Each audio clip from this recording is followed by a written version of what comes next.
di tempat manapun kita rentan menghadapi yang namanya masalah-masalah kehidupan. Di gereja pun ya rentan juga menghadapi masalah. Jadi kalau ada masalah dalam gereja, saudara gak usah kaget. Loh, kok begitu? Ya gitu ya. Enggak, saudara gak usah kaget. Karena apa? Karena di tempat manapun itu rentan kok masalah. Kita diajar oleh firman Tuhan bagaimana menyelesaikan masalah. Nah itu loh. Bagaimana menyelesaikan masalah dengan baik. Nah itu dia poinnya. Karena firman Tuhan mengatakan, jangan sampai matahari terbenam. Kok gak pernah menyelesaikan masalahmu? Ujung dari masalah dalam firman Tuhan adalah perdamaian. Oleh karena itu rumah Tuhan, gereja Tuhan itu adalah bengkel rohani. Masing-masing kita umat Tuhan punya kerusakan sendiri-sendiri. Ada yang kurang oli, gitu ya. Ada yang apanya yang rusak. Nah kita di sini diservis. Saudara, apa itu doa? Saudara mengerti apa itu doa? Ya, saudara, doa itu bukan hanya melulu tentang meminta. Ya, apa itu doa? Doa adalah bentuk apa? Atau bukti kebergantungan saudara kepada Tuhan. Doa adalah bentuk kebergantungan saudara kepada Tuhan. Karena apa? Karena doa adalah bentuk atau ciri orang yang hidupnya bergantung kepada Tuhan. Itu doa. Saudara, William Gurnall, seorang tokoh Kristen, mengatakan begini: berhenti berdoa membuat kita mudah jatuh ke dalam dosa. Ya, mengingat pembelajaran pada minggu yang lalu, karena kita masih belajar tentang kitab Keluaran, ya. Mengingat pembelajaran atau khotbah minggu lalu dalam kitab Keluaran pasal 17 ayat 1 sampai dengan ayat yang ke-7, ya. Ayat 1 dikatakan bahwa ketika bangsa Israel keluar dari tanah perbudakan, ya, dari Mesir, ya, dikatakan mereka berpindah ke tempat persinggahan satu ke persinggahan lainnya.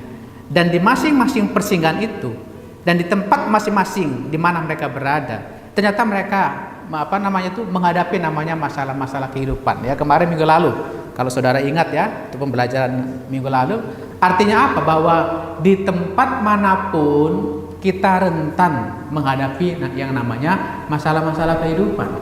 Kembali saya ulang ya, di rumah kita pun mengalami masalah. Ya. Yang sedang bersekolah akan menghadapi masalah.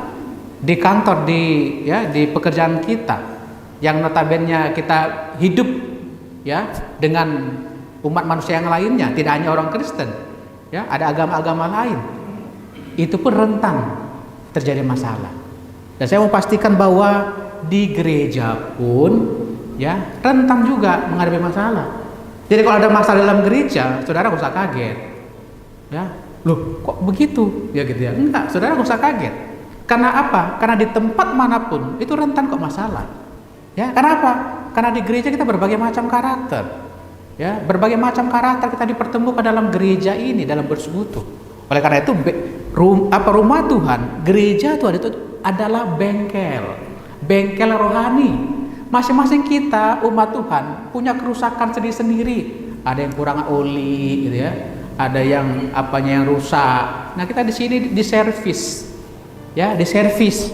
Jadi kita rentan menghadapi namanya masalah-masalah kehidupan, perbedaan-perbedaan, ya, perselisihan.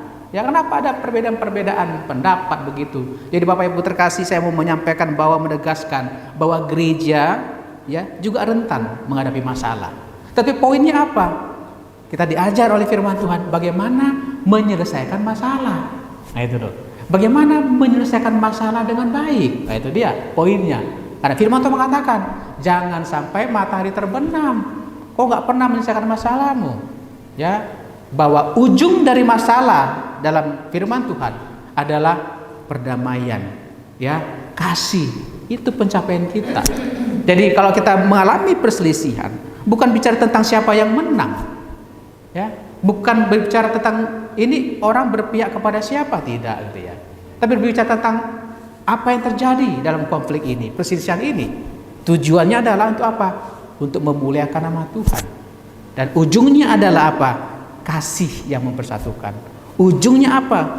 Ujungnya adalah perdamaian. Dikatakan hendaklah kita apa? Mengusahakan yang namanya apa? Kesatuan roh. Karena kita sudah dipersatukan di dalam roh. Jadi Bapak Ibu terkasih dalam Tuhan ya, jadi saudara gak usah kaget ketika dalam gereja ada masalah, karena di mana tempat manapun, bahkan di lingkungan gereja sekalipun rentan juga menghadapi namanya masalah.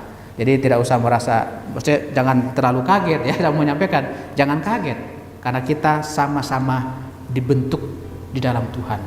Ya, karakter kita sama-sama dibentuk oleh Tuhan. Bapak Ibu terkasih dalam Tuhan, mari kita buka kembali ya sambungan minggu yang lalu dalam kitab Keluaran pasal 17, sekarang ayat yang ke-8 sampai dengan ayat yang ke-16. Kalau minggu lalu ayat 1 sampai dengan ayat yang ke-7, sekarang Keluaran pasal 17 ayat 8 sampai dengan ayatnya yang ke-16 ya.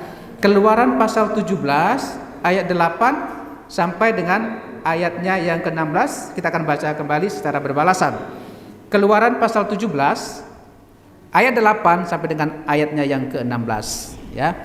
Kita akan baca secara berbalasan. Kemenangan orang Israel melawan orang Amalek. Lalu datanglah orang Amalek dan berperang melawan orang Israel di Rafidim.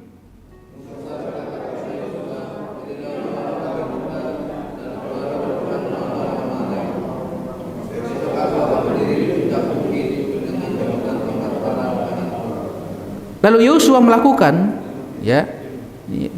Yosua melakukan seperti yang dikatakan Musa kepadanya dan berperang melawan orang Amalek. Tetapi Musa, Harun dan Hur telah naik ke puncak bukit.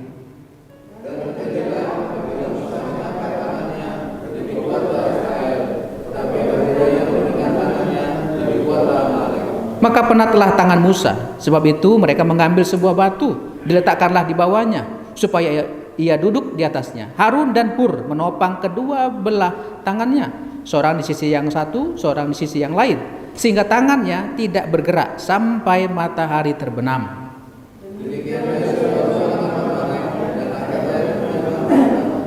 Kemudian berfirmanlah Tuhan kepada Musa, tuliskanlah semuanya ini dalam sebuah kitab sebagai tanda peringatan, dan ingatkanlah ke telinga Yosua bahwa aku akan menghapuskan sama sekali ingatan kepada Amalek dari kolong langit.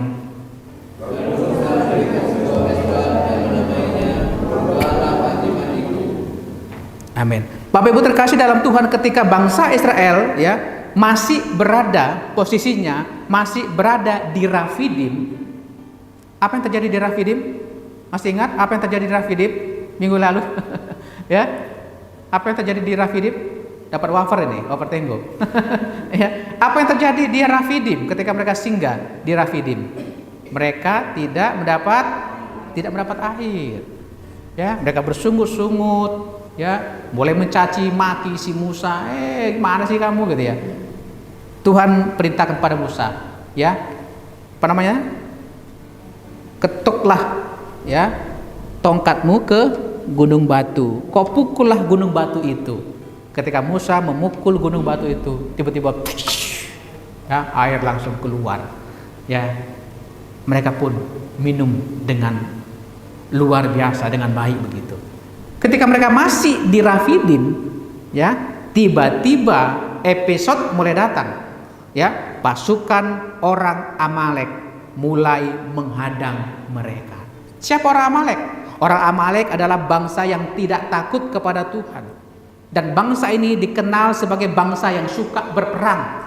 Nah, ini orang Amalek ini, perusuh gitu ya, perusuh. Bangsa Amalek adalah bangsa yang suka berperang, ya. Bagaimana mungkin ya akan berperang? Kenapa? Bangsa Israel tidak terbiasa berperang loh. Ya, bangsa Israel tidak terbiasa berperang. Karena apa? Karena latar belakang mereka apa? Hanya kuli di tanah Mesir, ya. Tetapi ini perdana, untuk pertama kalinya, ya, mereka harus berperang melawan orang Amalek yang biasa berperang. Wah, ini perdana loh. Orang Israel ya, ketika mereka keluar dari Mesir, mereka hanya budak. Mereka nggak pernah belajar tentang ilmu ketentaraan. Mereka nggak pernah belajar tentang ilmu militer. Tapi Tuhan izinkan mereka ketika mereka ada di Rafidim, dikatakan Mereka dihadang oleh orang-orang Amalek yang terbiasa ya hidupnya berperang. Saudara, perjalanan bangsa Israel ini ya dari Mesir ke tanah perjanjian ini bisa kita kaitkan dengan perjalanan pertumbuhan gereja ternyata ya. Perjalanan bangsa Israel keluar dari tanah Mesir ya ke tanah perjanjian ini kita bisa kaitkan dalam perjalanan pertumbuhan gereja. Dalam pertumbuhan gereja ternyata kita menghadapi namanya tantangan-tantangan, saudara. Yang pertama apa? Tantangan dari dalam. Tantangan secara internal. Dari siapa? Justru tantangan dari internal, dari dalam.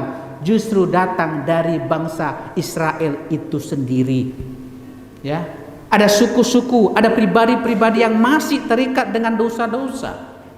Ya, ada pribadi-pribadi yang masih terikat dengan karakter-karakter manusia lamanya. Dosa sungut-sungut, dosa berbantah-bantahan, dosa ketakutan, kekhawatiran, ya, ketidaktaatan kepada pemimpin, ya, tidak taat kepada otoritas, ya, iman yang setengah-setengah, kemarahan, caci maki kepada Musa, kebencian, iri hati dan sebagainya.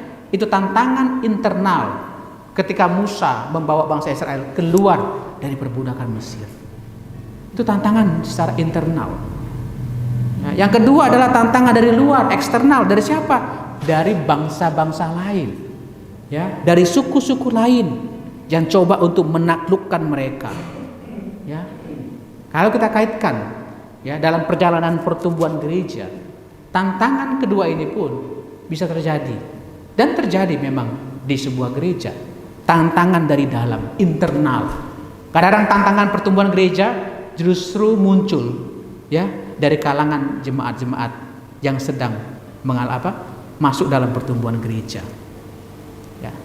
Kenapa disebut dengan tantangan? Ya, karena masing-masing jemaat ya ukuran pertumbuhan rohani kan berbeda-beda.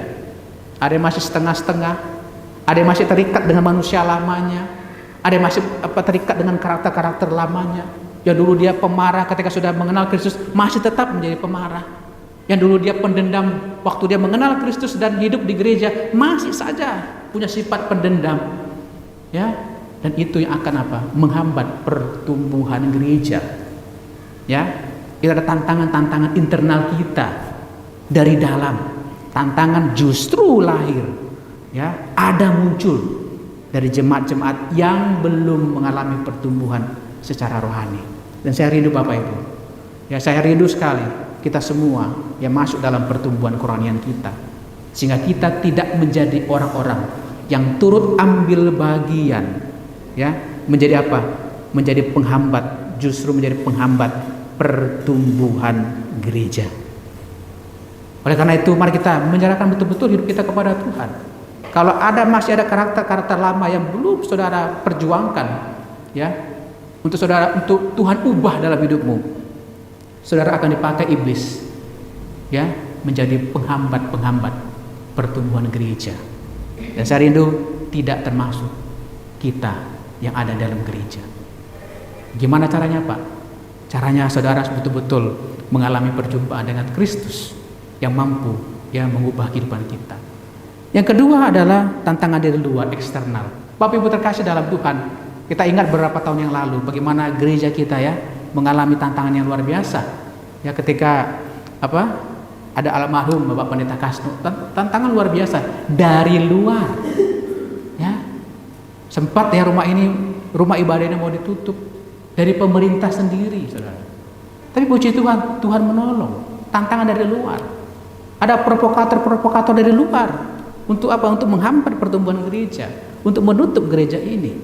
Tetapi Tuhan menolong. Ya. Oleh karena itu kita sudah bebas dari itu. Oleh karena pertolongan Tuhan. Ya. Tapi kita boleh belajar. Jangan sampai kita bebas dari tantangan luar. Ya. Muncul tantangan justru ya orang-orang yang ada di dalam gereja tersebut.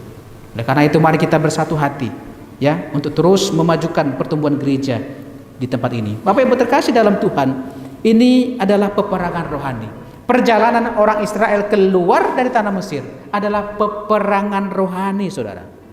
Ya, Dan perikop ini kita akan belajar bagaimana Musa menghadapi tantangan-tantangan ketika menghadapi tantangan dari luar, orang Amalek yang akan apa? Yang akan menghancur leburkan bangsa Israel. Yang pertama, apa dikatakan Musa? Bagaimana Musa menanggapi masalah tantangan orang Amalek? Dikatakan ya, ayat 8 sampai 9. Lalu datanglah orang Amalek dan berperang melawan orang Israel di Rafidim. Musa berkata kepada Yosua, dikatakan apa? Pilihlah orang-orang bagi kita, lalu keluarlah berperang melawan orang Amalek. Yang pertama, ya Musa, ya ketika menghadapi tantangan kepada orang Amalek, Musa memerintahkan kepada siapa? Kepada Yosua. Untuk apa? Untuk memilih orang-orang Israel. Untuk apa? Yang siap untuk berperang. Yosua, di depan sana ada orang Amalek. Kamu tahu ya bagaimana beringasnya orang Amalek? Saya perintahkan kamu, pilihlah orang-orang Israel ya bersama dengan kamu untuk berperang melawan mereka. Saudara, ini luar biasa sekali ya. Kita tahu orang Israel nggak punya kemampuan militer, nggak punya pengalaman untuk berperang. Tetapi Musa menyampaikan, pilihlah ya dari orang-orang Israel untuk berperang bersama dengan kamu.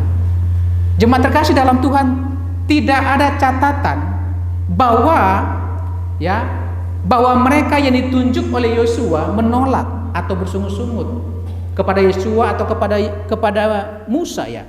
Artinya apa? Kita lihat ketika Yosua berperang, artinya apa? Artinya mereka pun tunduk dan mereka ikut berperang. Enggak dicatat ketika Yosua ya memilih mereka untuk berperang, bersungut-sungutlah mereka, enggak ya. Ternyata apa? Mereka mau ikut berperang ya bersama dengan Yosua. Ini pembelajarannya apa Bapak Ibu? Pentingnya Bapak Ibu dalam peperangan rohani kita adalah pentingnya kita memberi diri kita dan juga melibatkan diri kita. Ya, memberi diri ya, tidak hanya selesai berhenti memberi diri, tetapi apa? Melibatkan diri. Nah, itu. Peperangan tidak akan terjadi dan kemenangan pun tidak akan terjadi pada waktu itu. Kenapa? Kalau orang Israel menolak perintah ya dari Yosua. Kalau Yosua menolak perintah dari Musa, ya, dikatakan, Yosua, pilihlah orang-orang Israel, ya, yang mau ikut berperang, ya, kepada yang berhadapan kepada orang-orang Amalek. Ternyata mereka mau ikut berperang. Pentingnya memberi diri dan melibatkan diri. Jemaat terkasih dalam Tuhan, sebagai orang percaya kita diperhadapkan dengan peperangan rohani, baik itu di rumah, baik itu di lingkungan pekerjaan maupun di gereja. Ya, baik itu mendidik anak, caranya gimana? Beri dirimu, libatkan dirimu. Ya. Tantangan mendidik anak, orang tua harus memberi diri, melibatkan diri dalam apa? Dalam mengasuh anak, merawat diri, terjun sendiri gitu loh. Jangan kita serahkan kepada mbak, ya kacau lah anak kita. Jangan kau serahkan anakmu, ya diajar oleh apa? Diajar oleh handphone, kacau anak kita nanti. Orang tua harus betul-betul terlibat langsung dalam apa? Mengajar mendidik anak-anak kita. Ya, guru-guru sekolah minggu betul-betul memberi diri dan terlibat, ya terlibat dan memberikan teladan bagi anak sekolah minggu, sehingga itu membuat mereka bertumbuh di dalam Tuhan. Saudara, begitu pun dengan pertumbuhan gereja. Seberapa banyak dari antara kita rindu gereja ini mengalami pertumbuhan? Ya, seberapa banyak dari kita yang rindu gereja ini mengalami pertumbuhan? Saya tetap yakin dan percaya gereja ini terus akan mengalami pertumbuhan. Mujizat masih ada kok. Saudara, jangan pernah batasin kuasa Tuhan. Tuhan masih mampu mendatangkan jiwa-jiwa baru bagi gereja ini. Jadi pertanyaan sekarang adalah, saudara siap enggak? Saudara siap enggak tidak menyambut orang-orang baru? Itu masalahnya. Saudara siap apa tidak menyambut orang-orang baru? Ya, kenapa? Kalau ada orang-orang baru, ya, melihat tingkah laku kita yang belum mengalami Kristus, ya mereka kabur lagi. Ya, Tuhan sangat mampu mengirimkan orang-orang baru. Tetapi juga Tuhan melihat kesiapan umat, kesiapan kita untuk menyambut mereka menjadi berkat, menjadi teladan bagi mereka, menyambut mereka dengan kasih. Itu namanya pertumbuhan gereja. Dengan cara apa? Berikan dirimu, libatkan dirimu. Ya, berikan dirimu, libatkan dirimu. Suatu hari Allah berfirman kepada Yesaya, ya, Yesaya, siapakah yang akan kuutus dan siapakah yang mau pergi untuk aku? Ya, Allah berfirman kepada Yesaya. Tapi puji Tuhan, Yesaya mengatakan, ini aku Tuhan, utuslah aku. Ini aku Tuhan, utuslah aku. Ya, seperti pujian ya. Basuh aku di dalam rumahmu, anak domba, ya, dalam darahmu, anak domba. Jamah bibir, luruskan hatiku dengan rohmu. Ku rindu kemuliaan Tuhan, lebih dari segala harta. Jadikan ku hamba berkenan kepadamu. Bapak Ibu terkasih dalam Tuhan, gereja mengalami pertumbuhan loh. Kalau setiap jemaat memberi dirinya dan melibatkan dirinya, terjun langsung, ya, terjun langsung. Tidak hanya memberi diri, tapi terjun langsung, masuk dalam pelayanan. Jadi Bapak Ibu terkasih, terlalu banyak pelayanan yang mau kita kerjakan hari-hari ini. Fokus kita tidak hanya ke dalam. Saya rindu visi kita harus mengalami perubahan. Visi kita harus juga menjangkau keluar. Makanya kita mulai tahun yang lalu kita sudah berbagi kepada masyarakat sekitar gereja. Ya, sehingga apa? Sehingga kita tidak terlalu sibuk ngurusin di dalam. Sehingga kita lupa tugas gereja itu apa. Ya, ada 3 tugas gereja. Marturia, bersaksi. Koinonia, bersekutu. Saling menopang, saling menasihati satu dengan yang lainnya. Ya, diakonia, saling melayani satu dengan yang lainnya. Ya, melihat lingkungan sekitar yang mengalami penderitaan, melihat lingkungan sekitar yang mengalami kemiskinan, kekurangan, gereja hadir untuk menjawab persoalan-persoalan itu. Ada banyak jiwa-jiwa yang belum mengenal Kristus, gereja dipanggil untuk marturia, bersaksi. Ada banyak orang-orang Kristen yang hidupnya ya dengan sia-sia, sudah Kristen tapi Kristen KTP, ya, tidak pernah gereja. Kita dipanggil untuk apa? Untuk koinonia, bersekutu, mengunjungi mereka, menjangkau mereka, mengingatkan panggilan mereka bahwa mereka harus hidup bersekutu, ya, bersekutu, koinonia. Nah, panggilan gereja yang ketiga adalah diakonia. Bagaimana pelayanan kita tidak hanya pelayanan menjangkau ke dalam, tapi pelayanan kita menjangkau keluar. Untuk apa? Itulah kita dipanggil untuk menjadi terang dan garam. Itulah fungsi gereja. Dan kita rindu 3 tugas gereja ini, biarlah kita selesaikan di gereja kita di tempat ini. Saudara terkasih, seperti Musa merintahkan Yosua, mari kita memberi diri dan melibatkan diri, ya, karena tugas pertumbuhan gereja, ya, kalau saya sendiri nggak bakalan bisa. Saya rindu ada jemaat-jemaat yang memberi dirinya, ada jemaat-jemaat yang mau melibatkan dirinya. Untuk apa? Untuk masuk dalam pelayanan Tuhan, ya, untuk masuk dalam pelayanan Tuhan. Yang kedua, apa yang dilakukan oleh Musa, ya, ketika peperangan mereka lakukan kepada orang Amalek, dikatakan begini, ya, besok, ya, ayat 9b, kamu pilih orang-orang untuk berperang, tetapi aku besok akan berdiri di puncak bukit itu dengan memegang tongkat Allah di tanganku. Musa dikatakan akan naik ke puncak bukit dengan memegang tongkat Allah. Ngapain Musa naik ke bukit? Seperti kebiasaannya, pada waktu dia ingin berjumpa, berdoa, berseru kepada Tuhan, dia naik ke bukit. Ia berseru, berdoa kepada Allah Israel. Musa artinya apa? Musa memenuhi panggilannya untuk apa? Untuk berseru, berdoa kepada Tuhan. Kenapa?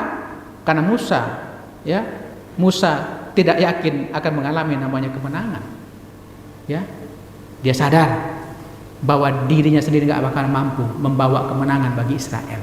Oleh karena itu pilihan yang tepat, dia pergi ke bukitnya, ya, ke bukit untuk berdoa, berseru, memohon pertolongan kepada Allah Israel. Saudara, di tengah-tengah tantangan, Musa memilih untuk berdoa. Ini luar biasa sekali ya.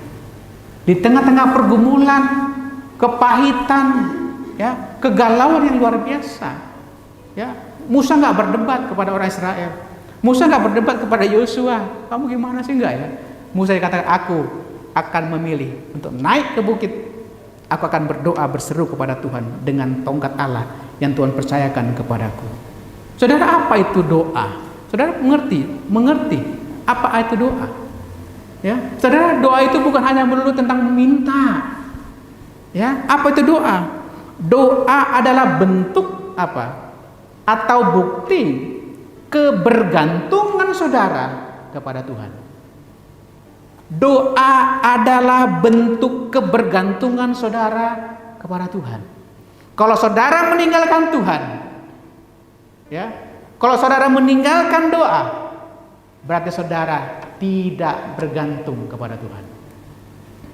Kalau saudara meninggalkan jam-jam doa saudara, jam-jam doa pribadi atau syafaat saudara, itu artinya saudara masih mampu melakukan dengan kekuatanmu sendiri. Saudara nggak perlu Tuhan ternyata. Karena apa?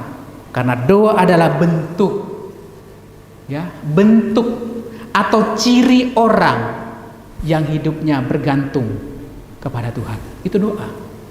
Doa bukan melulu bicara tentang meminta gitu ya. Tuhan nggak punya beras, minta aku doa deh gitu ya. Tuhan, duit sudah nggak ada, aku doa deh gitu. Tuhan, saya udah nganggur, aku doa deh. Nggak seperti itu. Nggak seperti itu saudara. Kekristenan jauh lebih itu. Doa adalah bentuk kebergantungan kita kepada Tuhan. Artinya, kalau saudara malas doa, nggak pernah berdoa, ya, artinya saudara tidak lagi bergantung kepada Tuhan. Saudara, semua tokoh-tokoh Alkitab, baik itu dari perjanjian lama dan perjanjian baru, ya, selalu memberi teladan hidup berdoa luar biasa. Bahkan Kristus sendiri loh, ketika dia ada di tengah-tengah dunia ini, dia memiliki kebiasaan gaya hidup untuk berdoa. Pagi-pagi benar dia naik ke bukit untuk berdoa. Ya, ada taman Getsemani. Selalu Kristus, ya, memberikan teladan. Dikatakan dalam Markus, pagi-pagi benar dia datang berdoa. Dan pada waktu, ya, peristiwa penyaliban Kristus, masa-masa penderitaan Kristus, apa yang Yesus lakukan? Ya, dia mengajak murid-muridnya ke taman Getsemani. Untuk apa? Bukan untuk gosip, untuk berdoa. Karena apa? Karena dia tahu di depan sana penderitaan sebagai manusia akan dia hadapi. Ya, makanya dia datang kepada Allah. Dan dia melihat gambaran yang luar biasa tentang penderitaan. Sehingga dia mengatakan, aduh, kalau secara manusia saya nggak kuat ini. Ya, tapi dia katakan, biarlah kehendak-Mu Bapa yang terjadi kepadaku. Saudara, William Gurnall, seorang tokoh Kristen, mengatakan begini, berhenti berdoa membuat kita mudah jatuh ke dalam dosa. Saudara, ketika saudara berhenti berdoa, membuat saudara akan mudah jatuh ke dalam dosa. Sampai segitunya loh power doa itu loh ya. Sampai segitunya loh. Kalau ada orang percaya yang tidak peduli dengan doa, ya, itu adalah calon-calon pengikut, ya, pengikut penguasa udara ini, dia akan mudah terpuruk jatuh ke dalam dosa. Suatu hari ada orang mengatakan, Pak, boleh sharing apa tidak? Ya silakan, boleh. Saya bilang, gini Pak, kenapa ya Pak? Kok saya tuh selalu jatuh ke dalam dosa yang sama ya Pak ya? Ya saya jawab saja ya, karena kamu tidak mau berperang secara rohani. Padahal Tuhan sudah mempersiapkan, mengatakan ada senjata untuk peperangan rohani. Yaitu apa? Untuk firman Tuhan dan doa. Ya. Kenapa kita jatuh ke dosa yang sama? Karena di hati kita nggak ada jiwa berperang. Nggak ada jiwa berperang. Itu bukan pengikut Kristus. Sebagai pengikut Kristus, kita harus punya jiwa perang, jiwa militer, ya, menghadapi tantangan-tantangan kehidupan kita. Ya, kenapa kita bisa jatuh ke dosa yang sama? Ya, ya seperti apa namanya itu? Seperti peribahasa mengatakan, ya, keledai, ya, keledai itu, ya, seringkali jatuh ke lubang yang sama. Dipindahin lagi, jatuh lagi ke lubang yang sama. Itu keledai seperti itu. Ya, artinya apa? Kita nggak mau berperang. Itu aja intinya. Kita nggak mau berperang. Ya, ya sekalipun pendetanya sampai berbusa-busa memberikan nasihat, ya, memberikan konseling, tapi itu tidak muncul dari diri kita sendiri. Nggak ada jiwa perang, saudara akan jatuh ke dosa yang sama. Saudara terkasih dalam Tuhan, ya, kita sebagai orang percaya memang harus memiliki kehidupan berdoa. Kita harus tanamkan bahwa kita harus memiliki kehidupan doa. Yang lebih mengerikan saya mau katakan, ya, orang-orang yang membuat onar, yang membuat keributan di gereja adalah orang-orang yang tidak mempunyai kehidupan doa. Orang-orang yang sering kali membuat onar keributan di gereja adalah orang-orang yang tidak mempunyai kehidupan berdoa dan hidup dalam firman-Nya. Kenapa? Karena dia nggak bertumbuh, dia nggak mau berperang, dia pengen marah tapi dia nggak mau berperang, nggak bisa menguasai dirinya. Ya, terjadilah keributan. Dia lupa akan firman Tuhan karena dia sendiri nggak hidup dalam firman Tuhan. Sehingga apa? Sehingga dia egois.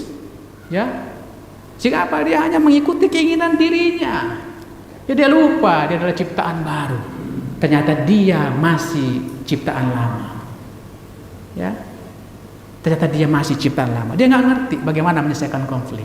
Padahal firman Tuhan mengatakan, kalau kau konflik, panggil secara 4 mata. Itu firman Tuhan loh. Kalau kau terjadi konflik, panggil 4 mata, 6 mata. Ya, itu ada tingkatan-tingkatannya.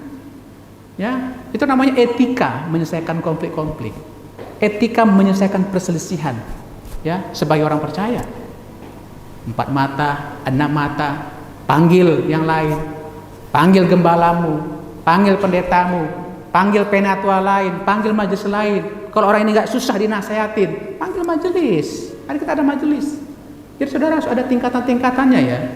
Ya, jadi jangan sampai kita seradak seruduk begitu, ya. Jangan. Ada cara-caranya kok. Ada masalah, Pak, boleh minta tolong nggak, Pak? Ya, saya berselisih dengan ini loh, Pak. Boleh Bapak menjadi media untuk kami, ya, mediasi begitu. Itu jalannya seperti itu, saudara. Ya. Ya, kalau mungkin sama mereka yang kurang itu, ya, kita panggil lagi. Kita ada majelis kok. Panggil majelis. Ini kok susah banget nih selesai ini. Ayo kita selesaikan sama-sama. Ya. Jadi kalau saudara punya masalah jangan digembor-gemborkan. Akan merusak pertumbuhan gereja. Ya, akan merusak pertumbuhan gereja. Karena Tuhan sudah menyampaikan dalam firman-Nya, ada etika-etika dalam menyelesaikan masalah. Musa naik ke puncak bukit untuk berdoa. Ya, Tuhan rindu kita punya kehidupan doa. Ya, saya tanya,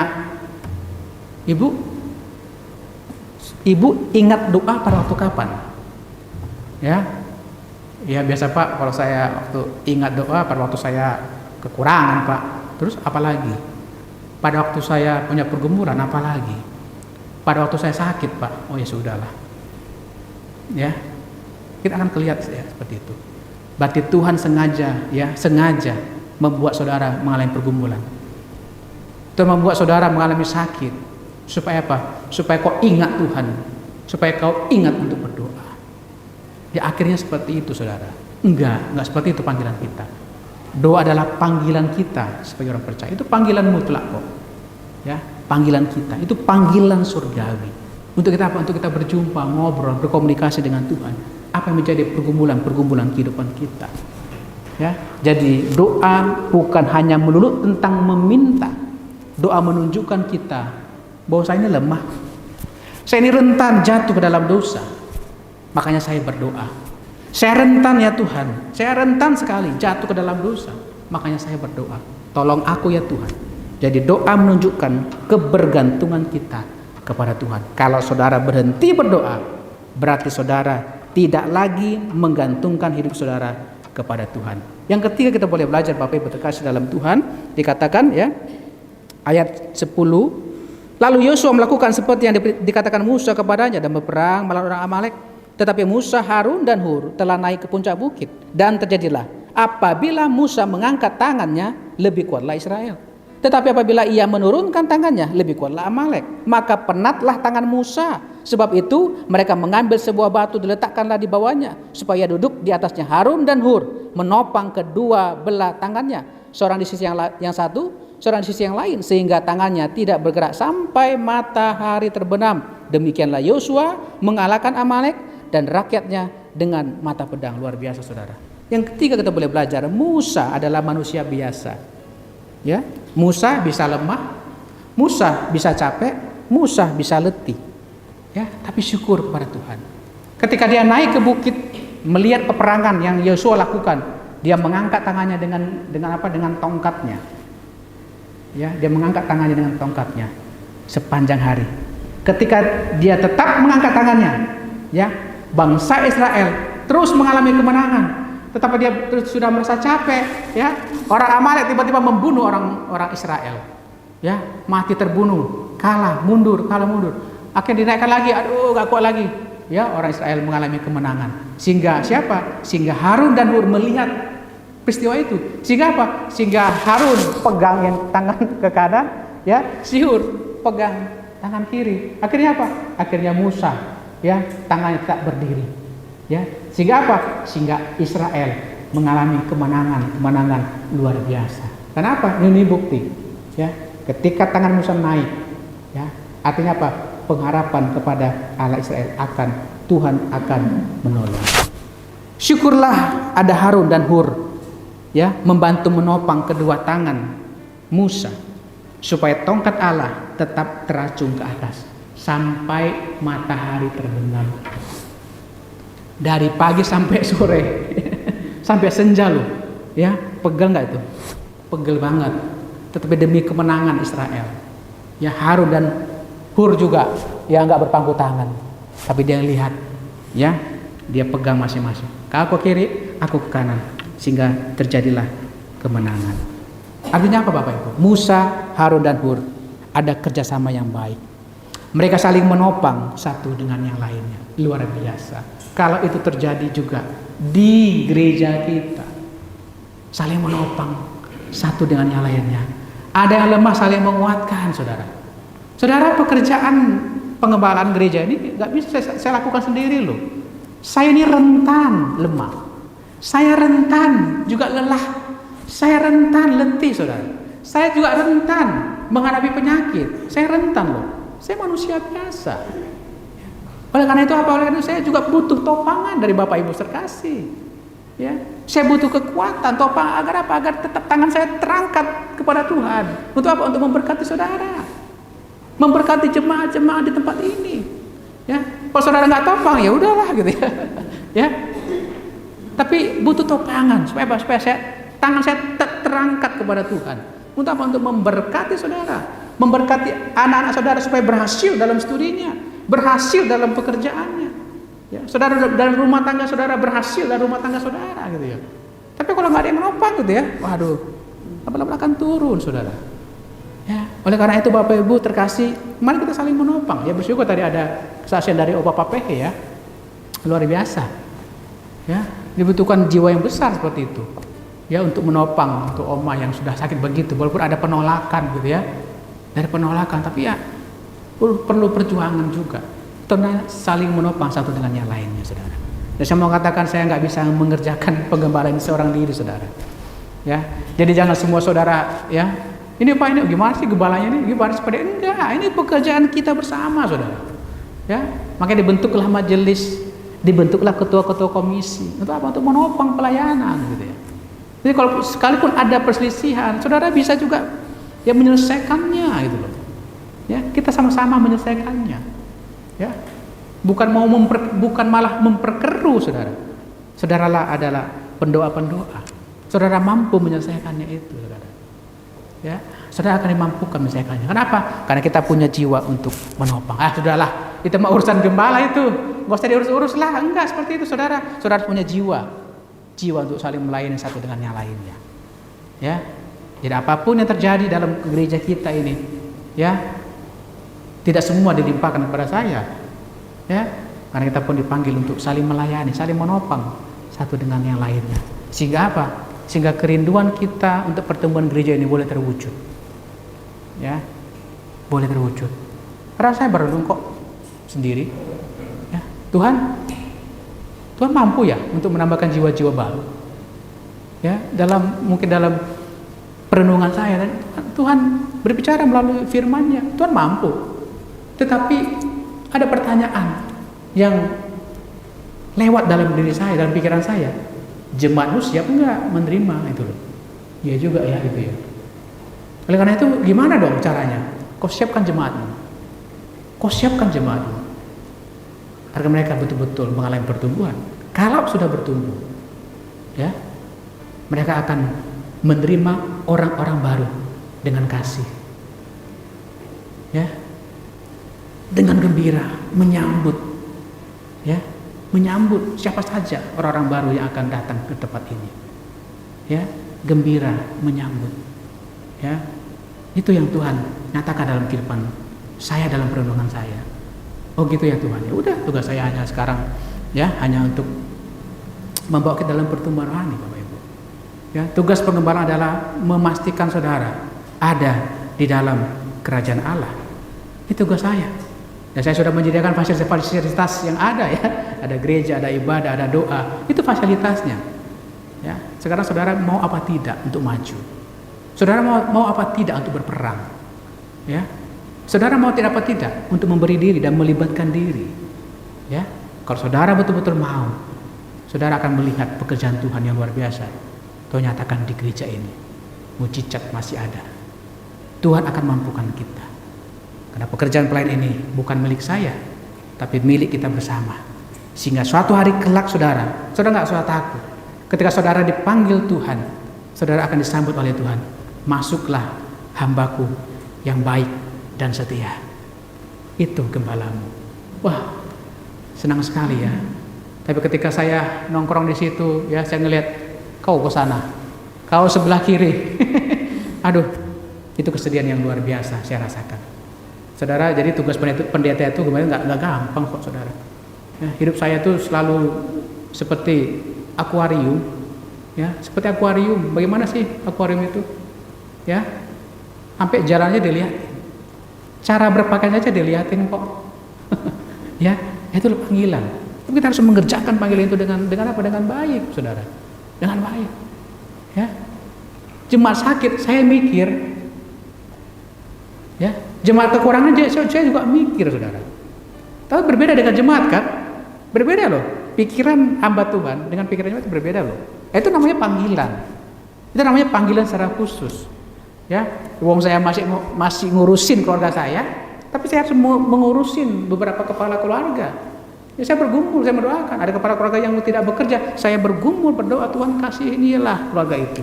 Berkatilah keluarga itu. Saya mendengar ada anaknya yang mengalami masalah, saya berdoa, Tuhan tolonglah keluarga itu, tolonglah anak itu, tolonglah pemuda itu, tolong selamatkan dia. Ya, itulah kerinduan sebagai hamba Tuhan. Jadi pikiran ini banyak sekali loh. Ya, jadi perlu topangan, ya. Perlu doa dari saudara. Karena pelayanan nggak bisa saya kerjakan sendiri. Mari kita bersama-sama memberi diri dan melibatkan diri. Nah, karena itu kerinduan saya. Kita yang dipanggil menjadi majelis, kita menjadi ketua-ketua komisi. Mari kita terus bekerja keras, ya, melakukan peperangan ini, ya, sampai Tuhan panggil kita. Mari kita berdoa.